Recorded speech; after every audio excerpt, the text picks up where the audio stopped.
Olha, a quebra de um banco normalmente é só uma notícia lá na página de economia, né? Mas o caso do Banco Master é diferente. Foi o fio da meada que, quando a gente puxa, revela um raio-x completo de como a engrenagem do poder realmente funciona no Brasil. É uma história para a gente entender o que acontece de verdade por trás das cortinas. Essa frase do Eduardo Moreira resume perfeitamente o que está em jogo aqui, porque veja bem, o caso do Banco Master vai muito além de uma fraude financeira, por maior que ela seja. O que ele fez foi escancarar uma teia, uma rede muito complexa que amarra o sistema financeiro, a alta política e até o judiciário. E isso levanta umas perguntas bem cômodas sobre quem no fim do dia realmente manda no país. Então, para a gente entender essa história toda, vamos passar por 5 pontos principais. Primeiro, a queda do banqueiro. Depois, a gente desmonta o esquema financeiro para ver como funcionava. Aí entramos na parte mais delicada, a teia de poder. Em seguida, a gente descobre quem é que paga essa conta toda. E por fim, a gente reflete sobre a crise de confiança que um caso como esse provoca. Vamos lá. E essa história, curiosamente, começa pelo fim. Pelo exato momento em que o castelo de cartas desmoronou. E não foi devagar não, hein? Foi de um jeito rápido, público e, assim, espetacular. Olha a velocidade que as coisas aconteceram, tudo em menos de 24 horas. Pensa só, às 6 da tarde de um dia, sai um anúncio meio estranho, uma venda do banco que depois a gente descobriu que era só uma cortina de fumaça. 4 horinhas depois, às 10 da noite, o dono do banco, Daniel Vorcaro, tá lá no aeroporto de Guarulhos tentando embarcar no jatinho particular dele para Dubai. E aí, ele é preso pela Polícia Federal. Na manhã seguinte, pá, o Banco Central chega e decreta a liquidação do banco. Fim de jogo. E foi essa prisão que deu início à chamada Operação Compliance Zero. E olha, a prisão foi só a pontinha do iceberg. O que a investigação começou a descobrir foi um esquema gigantesco bilionário baseado em crédito que simplesmente não existia. Pelo menos 12 bilhões de reais em crédito fictício.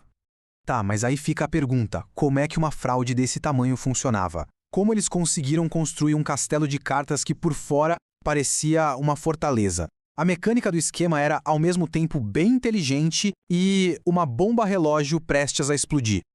Era basicamente um ciclo vicioso. Claro, vamos lá. Primeiro passo, atrair dinheiro. Como? Oferecendo investimentos, os CDBs, com rendimentos muito, mas muito acima do mercado. Era quase bom demais para ser verdade. Segundo passo, com essa grana na mão, eles criavam ativos falsos, compravam carteiras de crédito que não valiam nada, os chamados créditos podres. Terceiro passo, usavam esses ativos falsos para inflar o balanço. Um banco que valia 200 milhões, de repente, no papel, valia quase 5 bilhões. E aí vem o quarto passo, que fecha o ciclo. Com esse balanço gigante falso, eles conseguiam pegar ainda mais dinheiro no mercado, oferecendo mais CDBs. Era uma bola de neve, uma fraude que só crescia. E o tamanho do rombo quando tudo explodiu? Chega a ser difícil de acreditar. 41 bilhões de reais. Esse é o valor que o FGC, o Fundo Garantidor de Créditos, vai ter que desembolsar para cobrir o prejuízo dos investidores. E só para a gente ter uma ideia, quem coloca dinheiro no FGC são todos os bancos do país, incluindo os bancos públicos.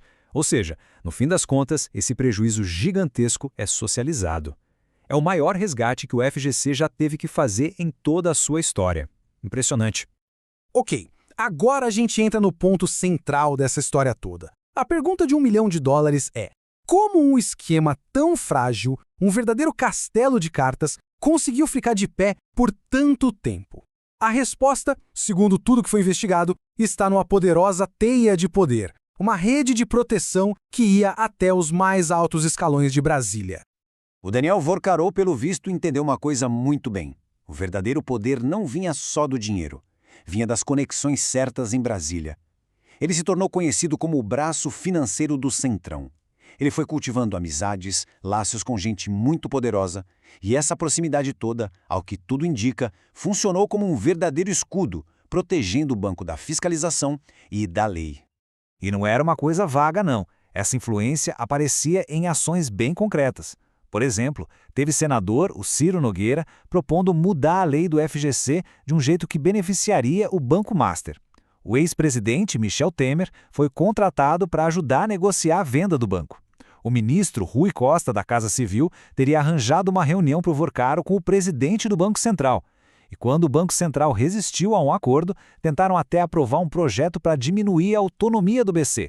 Ou seja, a máquina política parece ter sido usada para proteger o esquema. Mas essa teia de proteção, pelo visto, não terminava no mundo da política. Ela ia além, chegando a um lugar ainda mais sensível, o sistema de justiça. E não em qualquer instância não, chegando lá no topo. Olha só as conexões que foram reportadas. O antigo escritório de advocacia do Ricardo Lewandowski, que depois virou ministro da Justiça, prestava consultoria para o banco. O escritório da Viviane Barci de Moraes, esposa do ministro Alexandre de Moraes, tinha um contrato de 129 milhões de reais com o banco. E talvez o ponto mais complicado, o ministro Dias Toffoli, que tem familiares com laços comerciais com fundos ligados ao Master, foi quem acabou colocando todo o caso sob sigilo no STF. E essa situação toda não passou despercebida nem lá fora. A revista The Economist, uma das mais respeitadas do mundo, publicou uma matéria dizendo exatamente isso, que esses laços todos reforçam a impressão de que a Suprema Corte do Brasil não tem a imparcialidade que deveria ter. É um golpe duro na credibilidade da instituição. Bom, com um rombo desse tamanho e uma rede de proteção tão forte, a pergunta que não quer calar é: quem é que paga essa conta toda no final? E a resposta é dura. A conta é dividida entre muita gente. Mais de 1,5 milhão de clientes, pessoas que confiaram o dinheiro delas ao banco. Fundos de pensão públicos, como o do Rio de Janeiro, que colocou quase R$1 bilhão do dinheiro da aposentadoria dos servidores ali. Grandes empresas também. E claro, o FGC, que, como a gente já viu, é financiado por todos os bancos, incluindo os públicos. Então, indiretamente, uma parte desse prejuízo gigantesco sobra para todo mundo. E aí vem o grande contraste. Enquanto a conta é dividida entre milhões, o principal arquiteto do esquema, Daniel Vorcalo, foi solto. E não foi depois de muito tempo, não. Apenas 11 dias depois de ser preso. Hoje ele está livre usando uma tornozeleira eletrônica. Só isso. Então, vamos só juntar as peças aqui. A figura principal, Daniel Vorcalo, está solta. A investigação, sob sigilo no STF. E até agora, nenhuma consequência mais séria para nenhuma das figuras políticas ou do judiciário ligadas ao caso. É o retrato da impunidade, né? E com isso tudo, a gente chega na parte final da nossa análise. O caso do Banco Master deixou de ser só um escândalo financeiro. Ele se tornou um verdadeiro teste de fogo para as instituições brasileiras, para a nossa própria democracia. Tem uma frase clássica na economia que se encaixa perfeitamente aqui. Privatizar os lucros, socializar os prejuízos. É exatamente isso. Enquanto o esquema funcionava, os lucros, os jatinhos, a vida de luxo, tudo isso ficava com os donos. Agora que a bomba estourou, o prejuízo bilionário é dividido por todo mundo.